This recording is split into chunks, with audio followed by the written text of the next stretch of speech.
కదా ప్రభుత్వానికి అధినేత నువ్వు, రాష్ట్రానికి ముఖ్యమంత్రి నువ్వు. సరే ఇంకా ఎన్ని రోజులు ఆ విషయం జిమ్మే పని మాకైతే అర్థం కావట్లేదు. నేను ఆయన మాట్లాడిన మాటలు, ఢిల్లీకి పోతే ఇజ్జత్ లేదు, ఆయనే చెప్తాడు ఢిల్లీకి పోతే అక్కడ గౌరవం లేదు, ఇజ్జత్ లేదు అని. మరి 72 సార్లు ఎందుకు పోతున్నావు? ఏ ముఖ్యమంత్రి ఇంతవరకు సాధించిన రికార్డు నువ్వే సృష్టించినావు.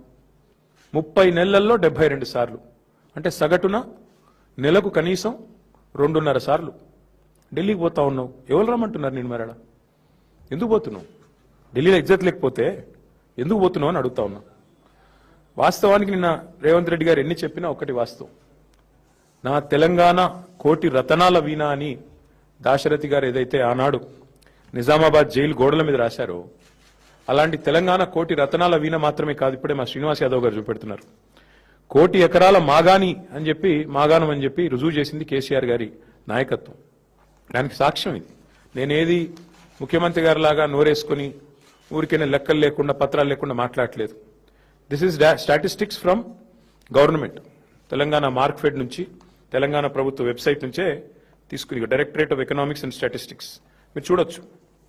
2014-15లో మన రాష్ట్రంలో మొత్తం ఆ రోజు ఎన్ని హెక్టార్లలో సాగు అయ్యేది అంటే 26,13,000 హెక్టార్లు మాత్రమే. 14-15 అంటే తెలంగాణ వచ్చిన రోజు, కేసీఆర్ గారు గద్దెనెక్కిన రోజు. కేసీఆర్ గారు గద్దె దిగిన రోజు 2023-24 59.89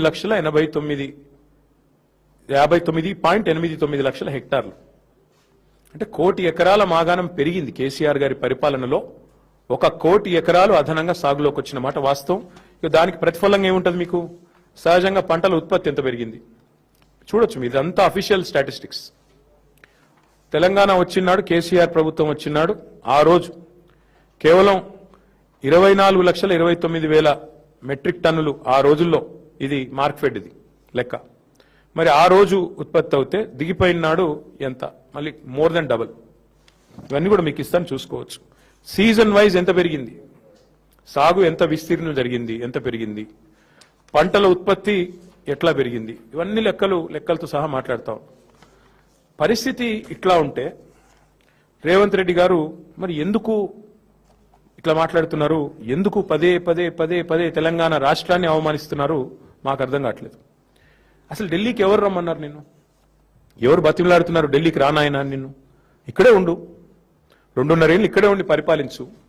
ఆ మూటలు మోయకుండా, లుచ్చా మాటలు మాట్లాడకుండా మాట్లాడు, మంచి మాటలు మాట్లాడి 1,000 కోట్ల రూపాయలు ఢిల్లీలో సమర్పించుకోకుండా ఇక్కడే ఉండి మాట్లాడు. ఇంకా చండాలమైన మాట, తెలంగాణ వాళ్ళు అనగానే అసహించుకుంటున్నట.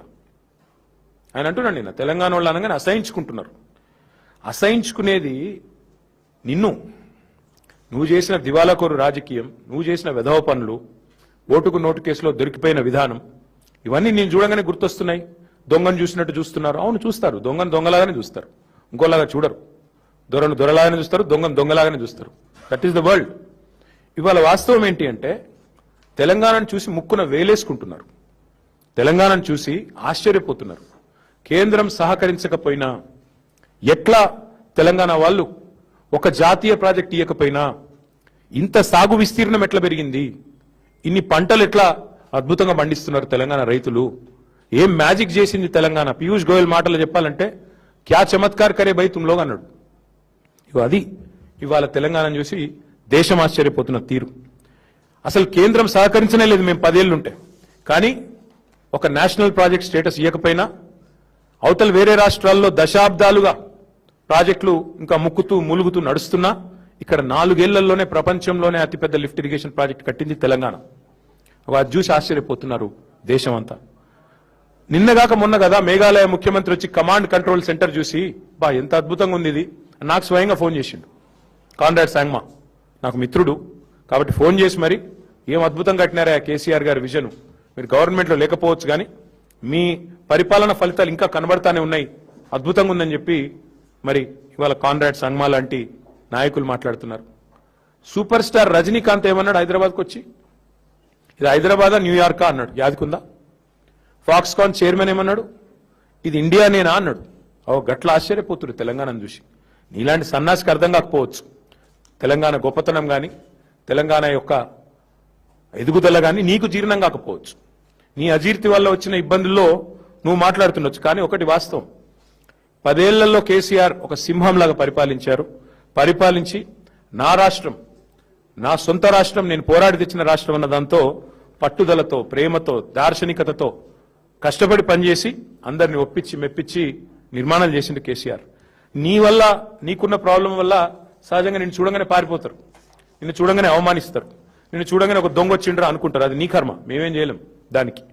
ఇవాళ తెలంగాణ వాస్తవంగా చెప్పాలి అంటే అప్పులు కాదు, మేం చేసింది ఎంత అప్పు అని వీళ్ళ దోస్తే అడిగిండు, ఎవరో కాదు. వీళ్ళ దోస్తు ఒక ఆయన ఉన్నాడు, చీకటి స్నేహితుడు, మాధవనేని రఘునందన్ రావు అని ఎంపీ, బీజేపీ ఎంపీ, చీకటి దోస్తు రేవంత్ రెడ్డి. ఆయనతో నేను అడిగిపించిండు, ఏంది అసలు అప్పులెంత అని పార్లమెంటులో ఒక ఎంపీ గారు అడిగితే పార్లమెంట్లో కేంద్ర ప్రభుత్వం ఇచ్చిన, మీ బడేబాయ్ ఇచ్చిన సమాధానం, మీ పెద్దన్న, మీ బడేబాయ్ ఏం చెప్పినల్లా, కేసీఆర్ వచ్చిన రోజు అప్పులెంత, దిగిపోయిన రోజు అప్పులెంత అంటే ఇగో ఇది, this is the total picture presented to parliament by RBI by CAG.